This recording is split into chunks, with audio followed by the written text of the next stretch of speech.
कभी भोग दे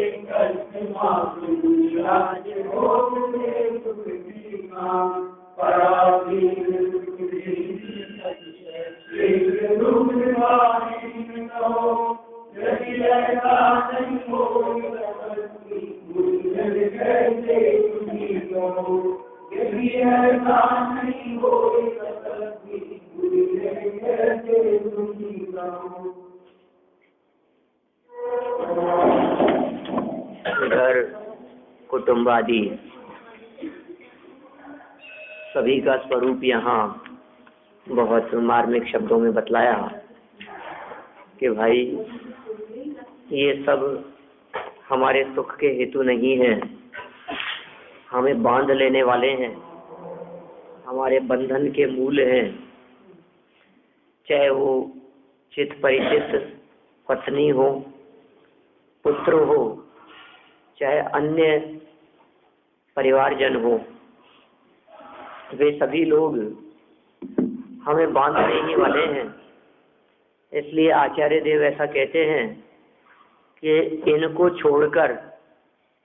छोड़कर ऐसा कहने का अभिप्राय यह है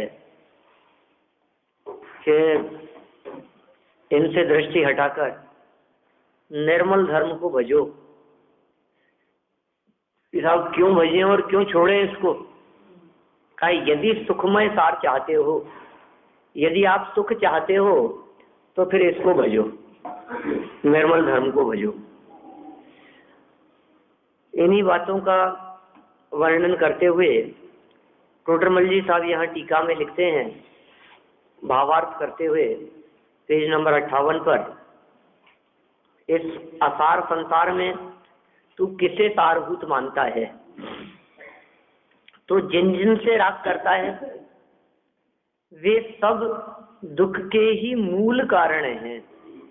असली दुख के कारण वे हैं जिनसे तू राग करता है।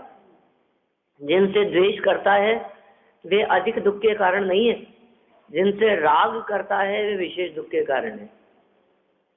देख लो आप, जिनसे हमारा कोई संबंध नहीं है, जो हमसे भिन्न है, जो हमसे पर है, वे हमें दुखी करने में इतने समर्थ नहीं हो सकते जितना कि जो हमारे से परिचित हैं, जिनसे हम विशेष राग करते हैं, उनके द्वारा कहे गए दो शब्द भी हमारे को बहुत अधिक पीड़ित करने में समर्थ होते हैं।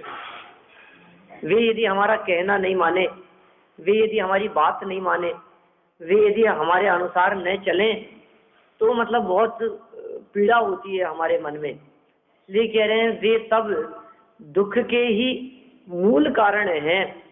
माने राग वास्तव में दुख का मूल कारण है, ऐसा यहाँ पंडित टोडरमल जी साहब कहना चाहते हैं।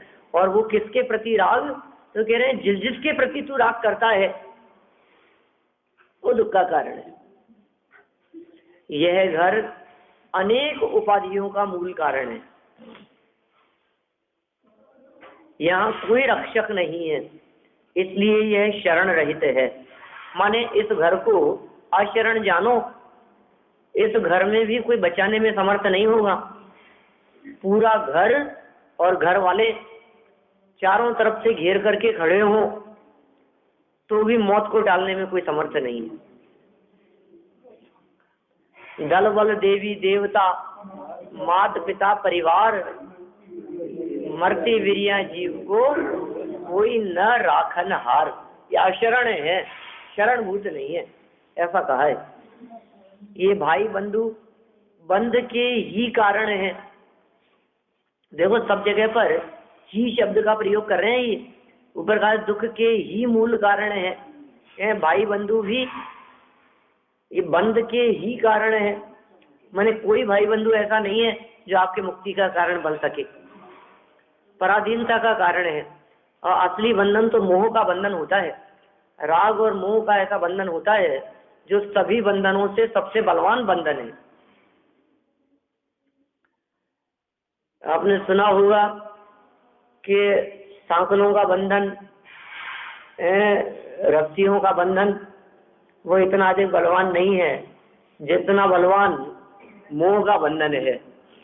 बछड़े को पकड़ करके ले जाओ तो गाय अपने आप चली आती है पीछे पीछे।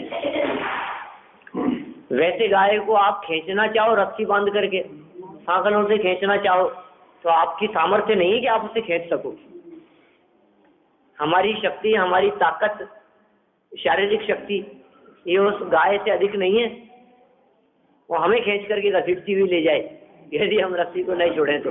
बोलो, तो उसको लाना है, कैसे लेकर के आए?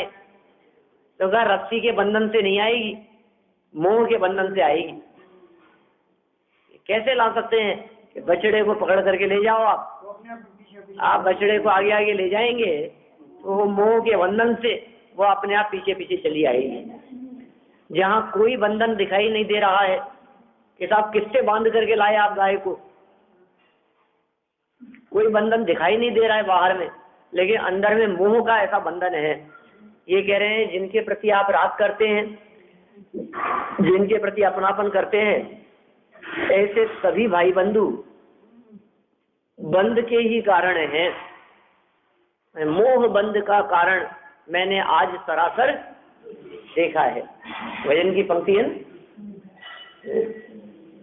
ऐसी पंक्ति ये शायद मनोरमा जी नहीं है, वे तो बहुत सिखाया करते थे अम्मा जी, अभी है नहीं।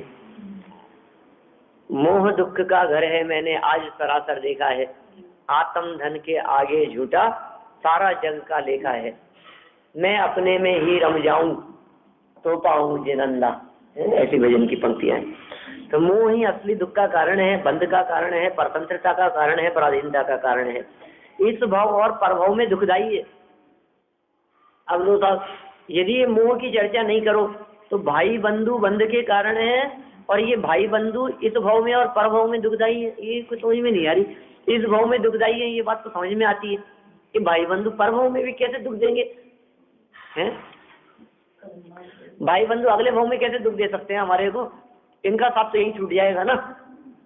तो कह रहे हैं नहीं नहीं, इनके प्रति जो बंधन किया तुमने, इनके प्रति अपनापन करके जिस मोह से बंधे, वो मोह इस भाव में भी दुख देगा और वो मोह परभाव में भी दुख देगा। माने वो अगले जन्म तक भी पीछा नहीं छोड़ेगा। तो इस भाव में और परभाव में दुखदाई है। जिस स्त्री को तू अत्यंत अपनी जानता है, बोलो हम सफर, हमराज, मतलब आप समझिए बिल्कुल अत्यंत अपनी, सर्वाधिक निकट है, इससे निकट कोई अपना संबंध नहीं है। वह विपत्तियों के घर का द्वार है।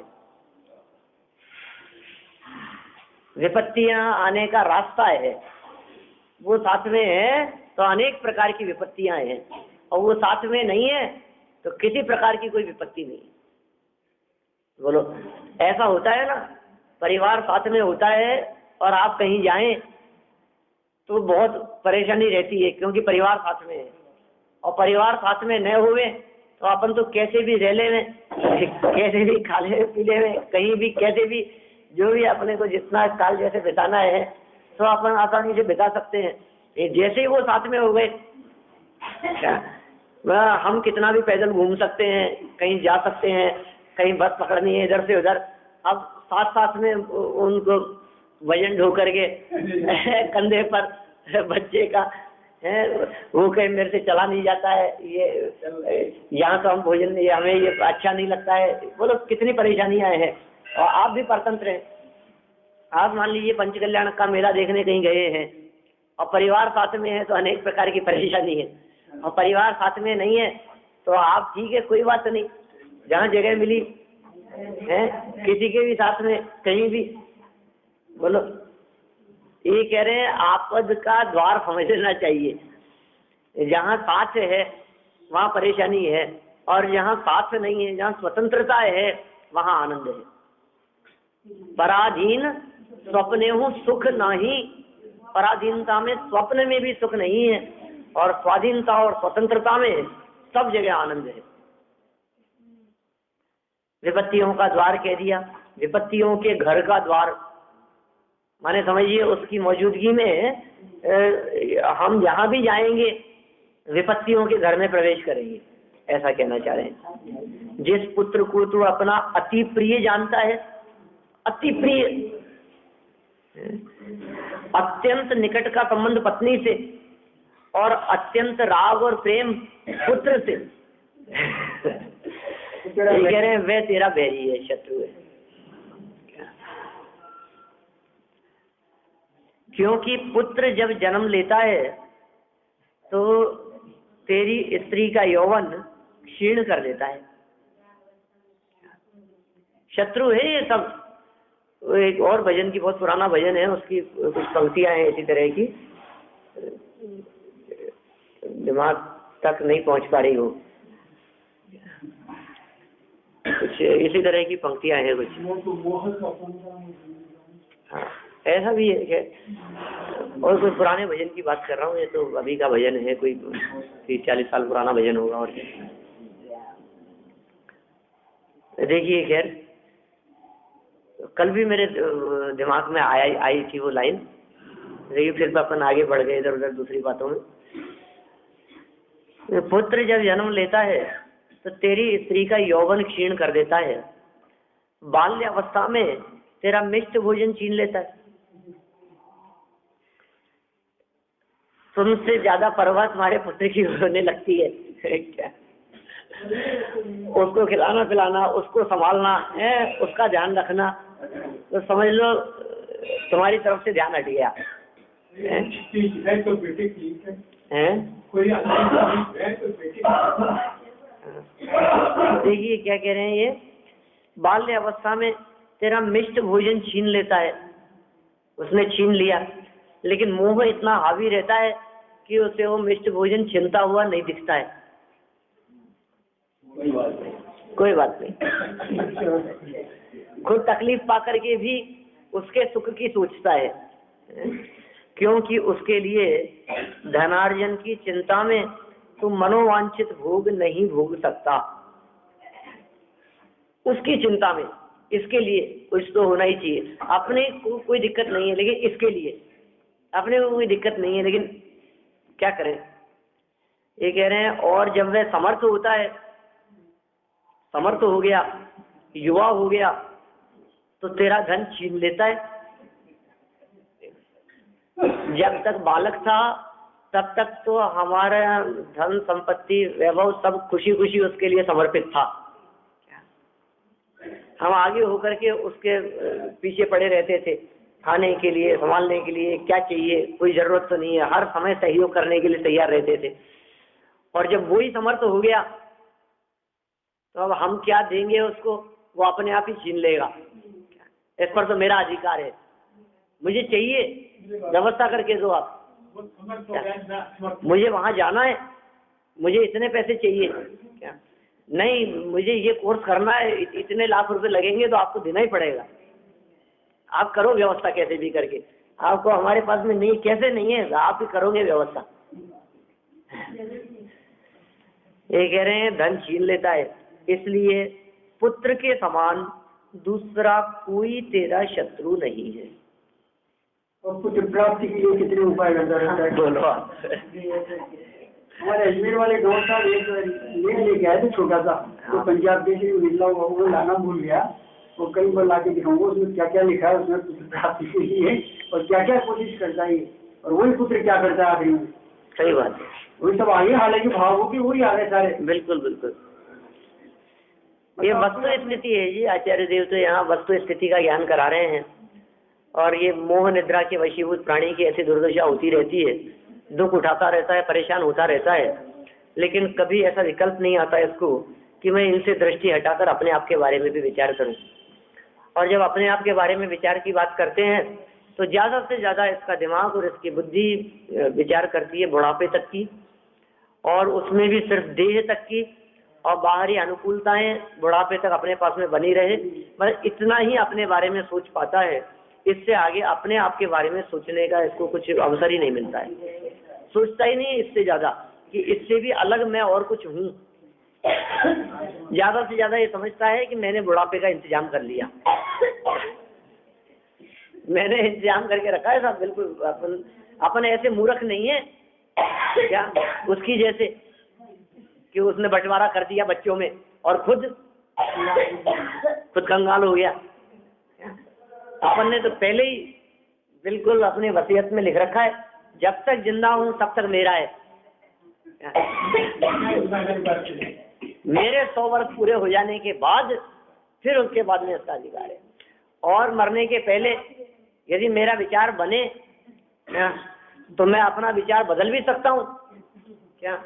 यदि ये मुझे अंत समय तक न संभाले, यदि ये मेरी सेवा न करे, यदि ये मेरे अनुकूल न चले, तो मैं पूरी संपत्ति से इसको बेदखल भी कर सकता हूँ क्या। पूरी संपत्ति मैं किसी संस्था में दान दे करके जा सकता हूँ। ऐसे भी कई लोग हैं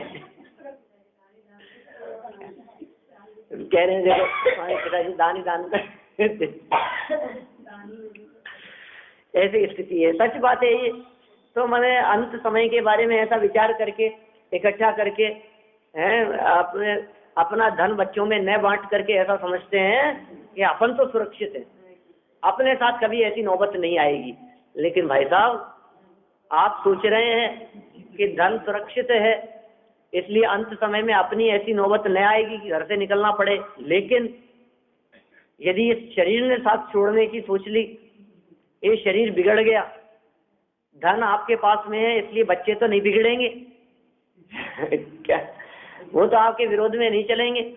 लेकिन धन की ये तन तो नहीं सुनता है, धन की आवाज बच्चे तो सुन ले रहे कि पिताजी के पास में बहुत धन है इसलिए बच्चे तो आपके निर्देशन में चले।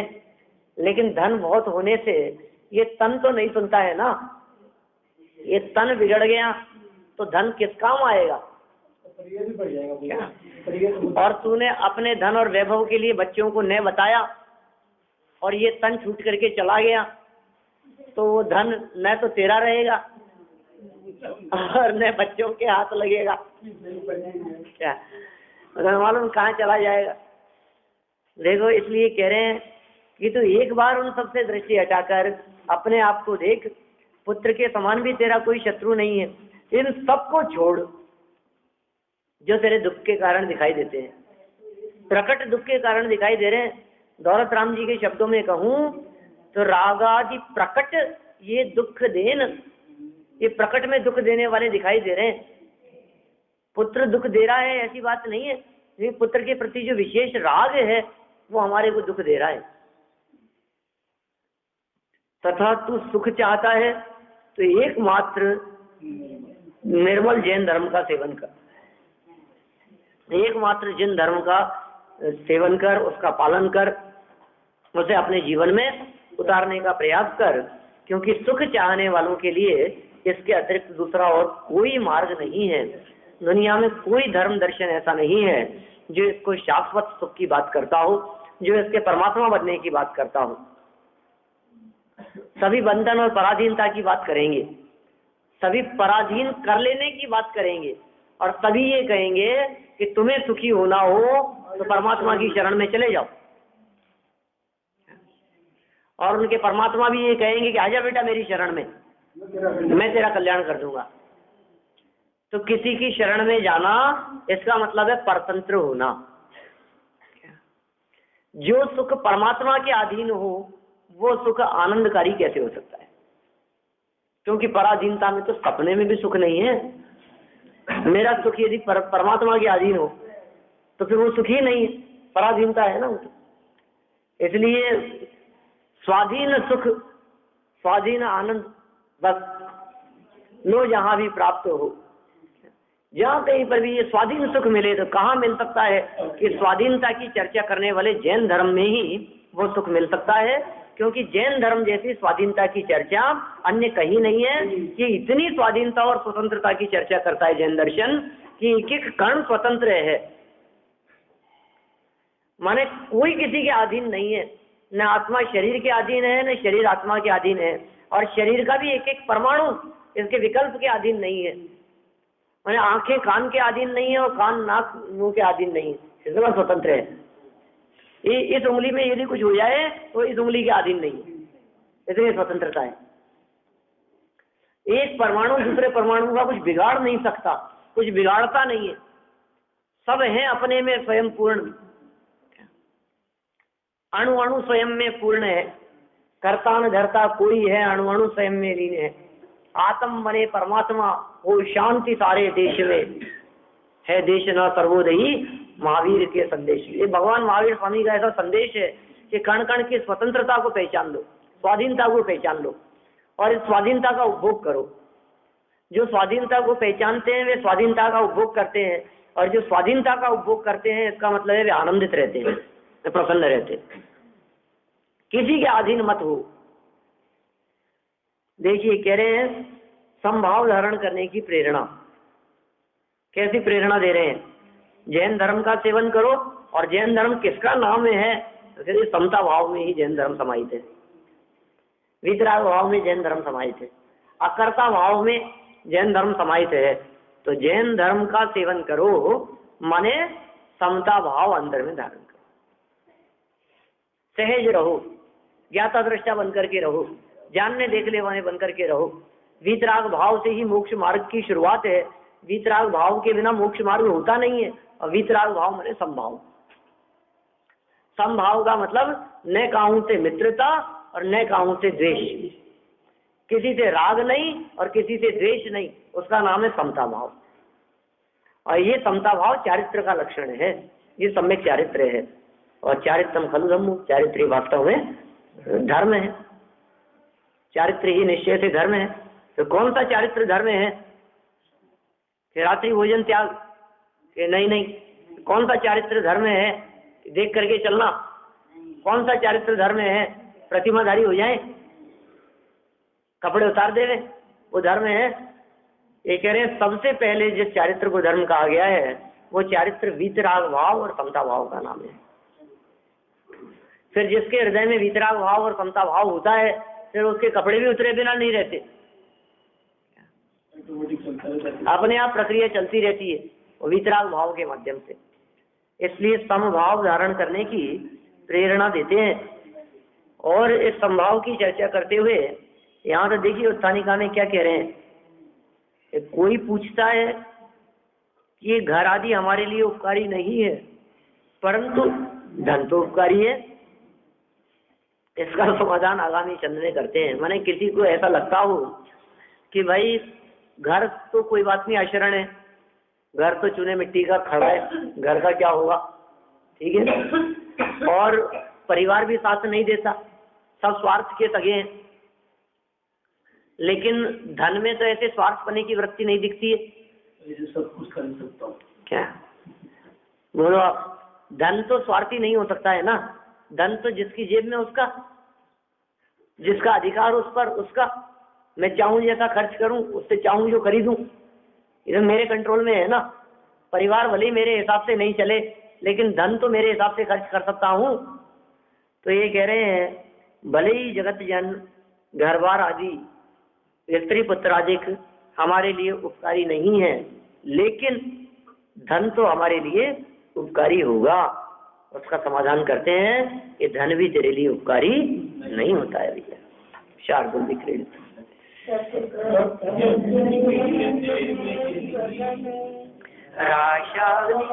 राशादुक्षणै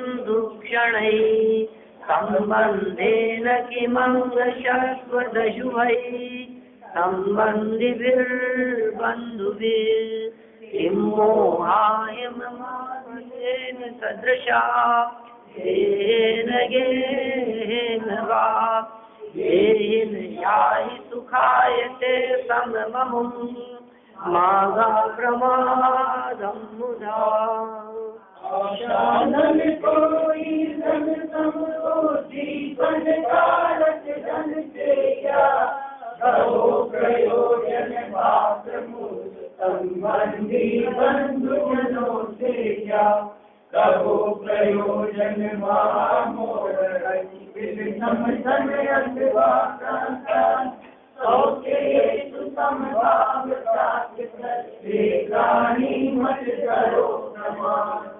हे प्राणी मत करो प्रमाद। रंच मात्र भी प्रमाद मत करो, क्योंकि इच्छाओं रूपी अग्नि के लिए ईंधन के समान जलाने का काम करता है ये धन। क्या कहा? आशा नल को ईंधन सम, आशा नल, आशा अनल मतलब इच्छाओं रूपी अग्नि जो अंदर में जल रही है उसके लिए ईंधन के समान है। अब यदि वो अग्नि जल रही है तो उस अग्नि में जब तक ईंधन डालते रहेंगे तब तक वो अग्नि जलती रहेगी, और अग्नि में ईंधन डालना बंद कर दिया तो वो ईंधन समाप्त होने पर और नया ईंधन न डालने पर वो अग्नि स्वयं ही बुझ जाएगी। आप समझ लीजिए, हमारी जो जठराग्नि है अंदर में, उधर अग्नि है, पेट में जो अग्नि जलती रहती है, ये भी कब तक जलती रहती है कि जब तक इसे भोजन रूपी ईंधन मिलता रहता है तब तक जलती रहती है। अब भोजन रूपी ईंधन मिलना बंद हो जाए तो अंदर में वो अग्नि भी जलना बंद हो जाती है। कई दिन तक यदि भोजन न मिले, कई दिन तक भोजन न किया हो, तो वैद्य जी वगैरह बराबर ये बात कहते हैं कि इसके अंदर में जठराग्नि जो है बहुत मंद पड़ गई है। अंदर में जठराग्नि जलती है तो वो बाहर से भोजन मांगती है। भूख लगना क्या चीज है? भूख लगना है अंदर में जठराग्नि की डिमांड, दहन करने के लिए, स्वाहा करने के लिए।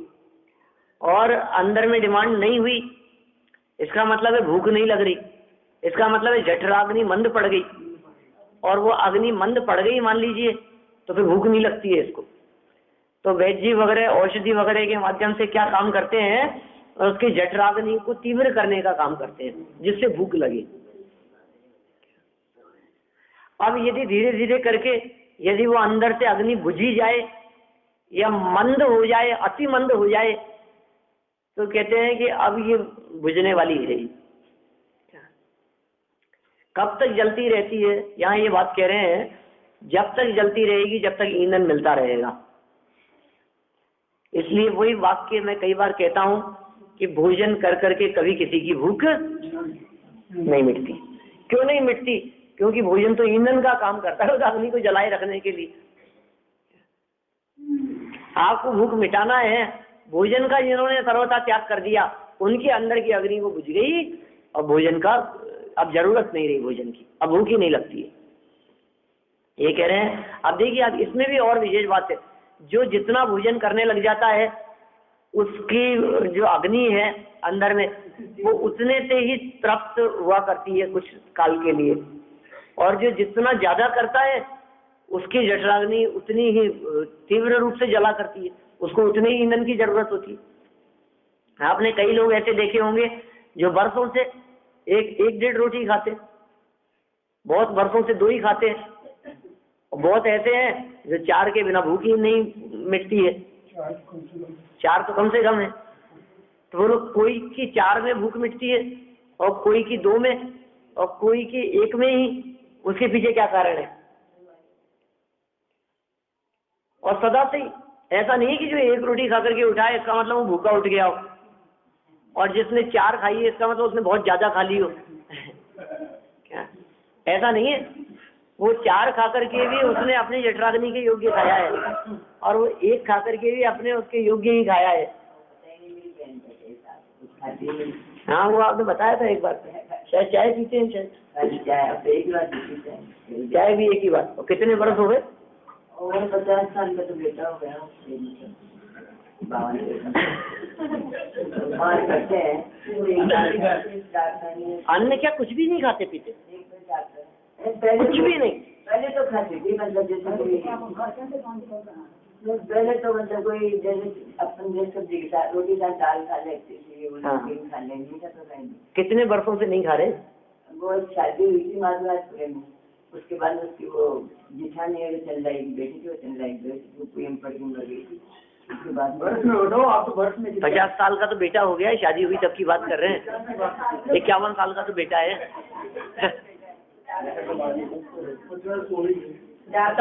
हाँ, कुछ नहीं। अभी ये कह रहे हैं पहले तो मतलब सिर्फ चाय पीती थी, इसके अलावा और कुछ नहीं। और अभी स्थिति ये है, अभी बदलाया अम्मा जी ने, जैसे चाय भी एक ही बार, दिन भर में एक बार चाय। जबरदस्ती खिला दिया, वो बच्चों वाले मांगू खिला दिया, तो उल्टी हो गई। अच्छा, तो आज 4 साल तो पूरे हो गए। और शरीर चलता है बराबर की बिस्तर?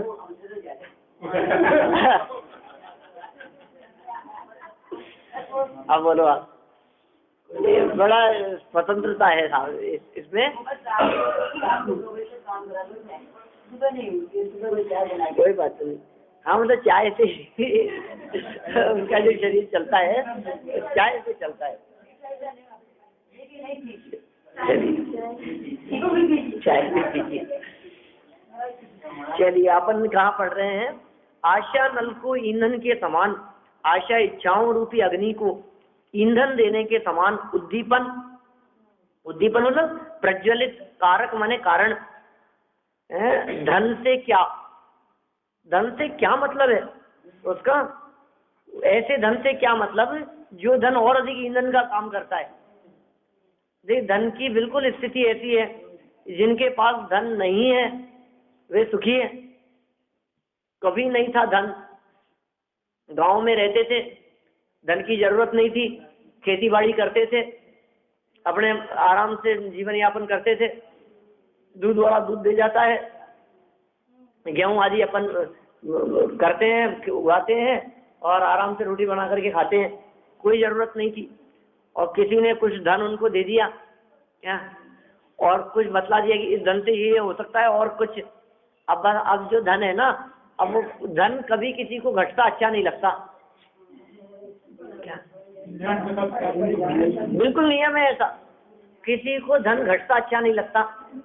आप देख लीजिए, आपके पास में आज जितना भी पैसा है, मान लीजिए आपने, आपके पास में, बहुत ज्यादा की बात भी नहीं करें, मान लो 50,000 आपने जोड़ करके रख रखे हैं, आपने जोड़ के रख रखे हैं, है ना, आपके पास में। क्या किसी कारणवश आपको 10-5 हजार उसमें से खर्च करने पड़ गए, तो आप 50 तो पहले ही थे, कम कम हो रहे हैं। क्या क्या अब महीने 2 महीने तक वो 35 बने रहे, तो आपको लगता है 50 तो पहले ही हो गए थे। ये तो अपन तो एक कम हो रहे हैं अपने पास में। और 50 से 55 हो जाए तो फिर 55 से कम नहीं होने चाहिए। क्या 70 हो जाए मान लो, तो फिर 70 से कम नहीं होने चाहिए। माने वो धन इस जीव को बढ़ता हुआ ही अच्छा लगता है। क्या कोई व्यक्ति कम धन छोड़ करके नहीं जाता, हमेशा ज्यादा ज्यादा ही छोड़ करके जाता है, बढ़ता हुआ ही। इसको खर्च करना अच्छा नहीं लगता, तो खर्च भी करता है, मान लो कदाचित करना भी पड़े, खेत खिन्न होकर के खर्च करना भी पड़े, तो वापस कम से कम इतना तो मेरे पास में था ही, तो इतना तो अपने को वापस होना ही चाहिए अपने पास। ये कह रहे हैं ये अग्नि के समान है भैया, तो जितना डालो। ये अग्नि को क्या कह रहे हैं, ये उद्दीपन कारक है धन। ऐसे धन से क्या करोगे आप जो आपकी इच्छाओं को और अधिक बढ़ाता है, आपकी आकुलता को और अधिक बढ़ाता है। ये तो बात कही पहली लाइन में धन के संदर्भ में। और दूसरी लाइन के संदर्भ में कह रहे हैं पाप के मूल संबंधी जनों से, बंधु जनों से क्या प्रयोजन? बोलो, इच्छाओं के मूल, इच्छाएं बढ़ाने में कारणभूत ऐसे धन से क्या प्रयोजन? और पाप के मूल संबंधी बंधुजनों से क्या प्रयोजन? कहो। और कह रहे हैं और क्या प्रयोजन? महामोह रूपी अहि, अहि जानते? अहि कहाँ पढ़ा, कहाँ सुना? नीचे लिखा है नहीं? और 41वां नंबर का श्लोक अहि क्या श्लोक है? भक्तामृत का 41वां श्लोक। रक्ते क्षणम समझ कोकिल करी, 41 मैं सर्प वाले की बात कर रहा हूँ, रक्ते क्षणम वाले की बात कर रहा हूँ। 41 वही है, ठीक। रक्ते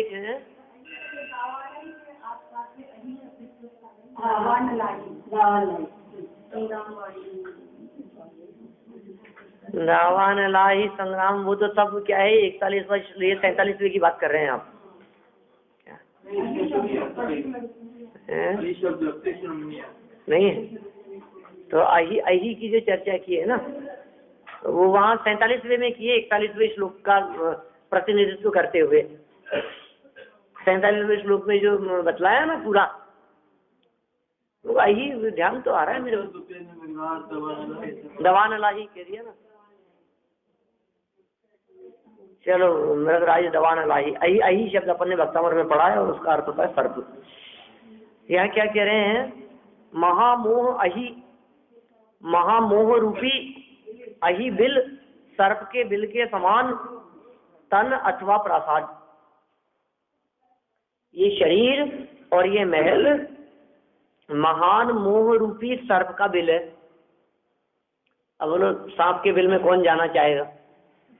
सांप के बिल में कौन हाथ डालने को तैयार है? कोई तैयार नहीं है, लेकिन यहाँ सब तैयार है बिल्कुल। तन और घर दोनों के साथ में। शौक के हेतु आगे कह रहे हैं, सुख की प्राप्ति के लिए समभाव प्राप्त कर हे प्राणी मत करो प्रमाद। 3 लाइनों के अंदर 3 बातें कह दी। पहली लाइन में धन की बात कह दी, दूसरी लाइन में बंधुजनों की बात कह दी, और तीसरी लाइन में मकान और शरीर की बात कह दी। और इन तीनों से क्या प्रयोजन? इन तीनों से कुछ प्रयोजन नहीं है। इसलिए सुख प्राप्ति के लिए समता भाव प्राप्त करके हे प्राणी मत करो प्रमाद। हे प्राणी तुम प्रमाद मत करो, हे प्राणी तुम आलसी मत हो। देखिए अर्थ पढ़ते हैं इसका अपन, फिर अपन कल चर्चा करेंगे उसके बारे में। हे प्राणी तू व्यर्थ ही प्रमाद मत कर। देखो पहले तो लिखा है प्रमाद मत कर, अब कह रहे हैं बिना मतलब का प्रमाद मत कर। सुखी होने के लिए संभाव को धारण कर, आशा रूपी अग्नि को प्रज्वलित करने के लिए ईंधन के समान धन से तुझे क्या लाभ है? ईंधन के समान है ये धन, और इच्छा रूपी अग्नि को प्रज्वलित करने वाला है, जलाए रखने वाला है। हे मित्र, निरंतर पाप उत्पन्न करने वाले इन बंधुओं और संबंधियों से ममत्व करने से तुझे क्या लाभ है? और महामोह रूपी सर्प के बिल के समान इस देह या घर से तुझे क्या लाभ है? सर्प का बिल है तो सोचता है कि मैं सुरक्षित होकर के अंदर जा रहा हूँ, सर्प के बिल में जा रहा है। बाहर में बाजार में इधर उधर घूमता हुआ ये दौड़ता हुआ घर में चला जाता है तो समझता है अब मैं सुरक्षित हो गया। ये कह रहे हैं सांप के बिल में आ गया। महामोह रूपी सर्प के बिल के समान इस देह या घर से तुझे क्या लाभ है? सुख की प्राप्ति के लिए तू केवल संभाव को धारण कर, इसके अलावा और कुछ नहीं। तो सुख की प्राप्ति के लिए क्या करूं मैं? कि सुख की प्राप्ति के लिए मुझे 2 नौकर चाहिए। सुख की प्राप्ति के लिए मुझे बस ये चाहिए, इतना सा मेरे को मिल जाए तो मैं सुखी हो जाऊं। ये कह रहे हैं तू केवल संभाव धारण कर, इसके अलावा दूसरा कोई उपाय नहीं है सुख प्राप्ति के लिए। इसके अलावा दूसरा कहीं सुख मिलता ही नहीं है। प्रमादी होकर व्यर्थ ही रागादि भाव रूप परिणमन मत कर। देखो और विशेष बात, कोई व्यक्ति प्रमादी का अर्थ ये समझे कि सो जाने का नाम प्रमादी होना है, कोई काम नाम नहीं करने का नाम प्रमादी होना है, ये प्रमाद मत कर। इसको ऐसे लगता है मैं कहाँ प्रमादी हूँ, कितनी मेहनत करता हूँ सुबह से, आपको पता है सुबह 7 बजे घर से निकलता हूँ और रात को 11 बजे तक का ठिकाना नहीं है, कितनी मेहनत करता हूँ। आप मुझे प्रमादी कह रहे हो? अपने आप को देखो, सोते पड़े रहते हो। ये कह रहे हैं प्रमाद किसका नाम है? ये कह रहे हैं प्रमादी होकर व्यर्थ ही रागादि भाव रूप परिणमन मत कर। रागादि भाव रूप परिणमन करने का नाम प्रमादी होना है। अंतिम लाइन कितनी मार्मिक लाइन कह दी आचार्य ने। प्रमादी होकर व्यर्थ ही रागादि भाव रूप परिणमन मत कर। तो प्रमाद किसका नाम है? कि जितना राग उतना प्रमादी, जितना रागादि भाव रूप परिणमन उतना प्रमादी। ये प्रमाद की व्याख्या है। तो इस तरह से प्रमाद का सही अर्थ समझकर, जब प्रमाद छोड़ने की बात हो तो नहा धोकर के तैयार होने की बात न समझकर मोह राग आदि छोड़ करके अप्रमादी होने की बात है। असली प्रमाद रहित तो अप्रमत्त गुणस्थानवर्ती, सप्तम गुणस्थानवर्ती शुद्धोपयोगी मुनिराज होते हैं। अप्रमत्त, प्रमत्त मतलब प्रमाद छठवें गुणस्थान तक के जीव प्रमादी हैं, और सातवें गुणस्थान वर्ती जो जीव हैं, जिन्होंने मोह पर विजय प्राप्त कर ली, जिन्होंने रागादिक पर विजय प्राप्त कर ली, जिन्होंने कषायों को जीत लिया, जिनके अनंतानुबंधी अप्रत्याख्यान और प्रत्याख्यान न बची हो, वे मुनिराज, वे भावलिंगी संत, मोह जयी, वे असली अप्रमादी हैं। और हमें इसी तरह की प्रेरणा दे रहे हैं, संभाव को धारण करके प्रमादी मत हो और रागादि रूप परिणमन मत करो। इस तरह की बात यहाँ इस छंद के अर्थ में कही है। अपन कल इस प्रकरण को, हाँ बिल्कुल, अपन इस बात को थोड़ा सा कल आगे बढ़ाएंगे, भजन गाएंगे। आखिरकार है झूठा सब संसार है, क्यों माया में मुगद घने हो, चमत्कार जिन चार है। आखिरकार है झूठा सब संसार है, क्यों माया में मुगद घने हो, चमत्कार जिन चार है। हो तुम चाहे भूलो मरने को, मौत न तुमको भूलेगी, मौत न तुमको भूलेगी। हो तुम चाहे भूलो मरने को, मौत न तुमको भूलेगी, मौत न तुमको भूलेगी। कितना सर पर बार है, क्यों ना तुम्हें विचार है, क्यों माया में मुगद बने हो, चमत्कार दिन चार है। कितना सर पर बार है, क्यों ना तुम्हें विचार है, क्यों माया में मुगद बने हो, चमत्कार दिन चार है। ओ आने वाला जाने की भी टिकट कटा कर लाता है। ओ आने वाला जाने की भी टिकट कटा कर लाता है, टिकट कटा गाड़ी तैयार है, कोई न साथीदार है, क्यों माया में मुगद बने हो, चमत्कार दिन चार है। बस गाड़ी तैयार है, कोई न साथीदार है, क्यों माया में मुगद बने हो, चमत्कार दिन चार है। हो कहाँ से आई कहाँ जाना है, किसको भी यह पता नहीं, किसको भी यह पता नहीं। हो कहाँ से आई कहाँ जाना है, किसको भी यह पता नहीं, किसको भी यह पता नहीं। बिच का संसार है, स्त्री पुत्र का प्यार है, बिच का संसार है, स्त्री पुत्र का प्यार है, क्यों माया चमत्कार दिन चार है। चलना आखिरकार है, झूठा सब संसार है, क्यों माया में बने, चमत्कार दिन चार है। हो मधुर स्वप्न के महल बनाए, आँख खुली जब कुछ भी नहीं, आँख खुली जब कुछ भी नहीं। हो मधुर स्वप्न के महल बनाए, आँख खुली तो कुछ भी नहीं, आँख खुली तो कुछ भी नहीं।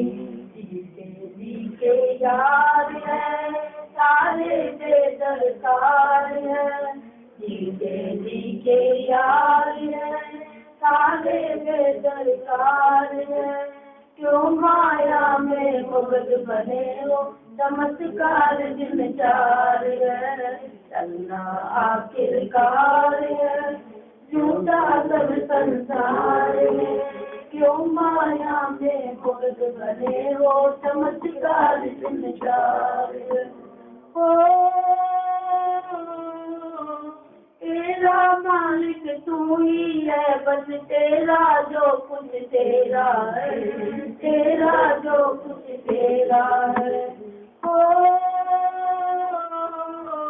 तेरा मालिक तू ही है, बस तेरा जो कुछ तेरा है, तेरा जो कुछ तेरा है।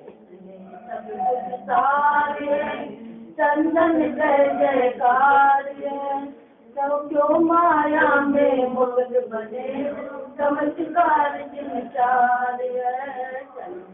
आखिरकार झूठा सब संसार, क्यों माया में मुग्ध बने, चमत्कार जिनकार।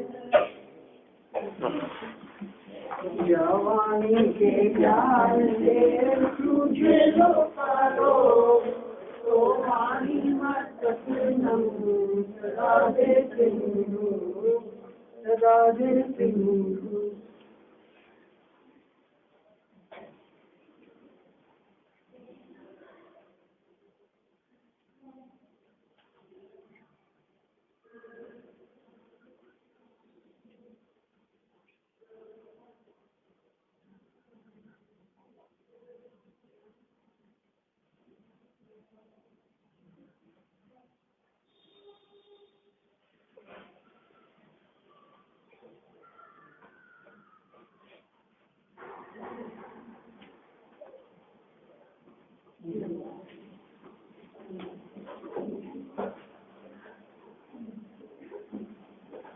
द्वारा वाणी माता की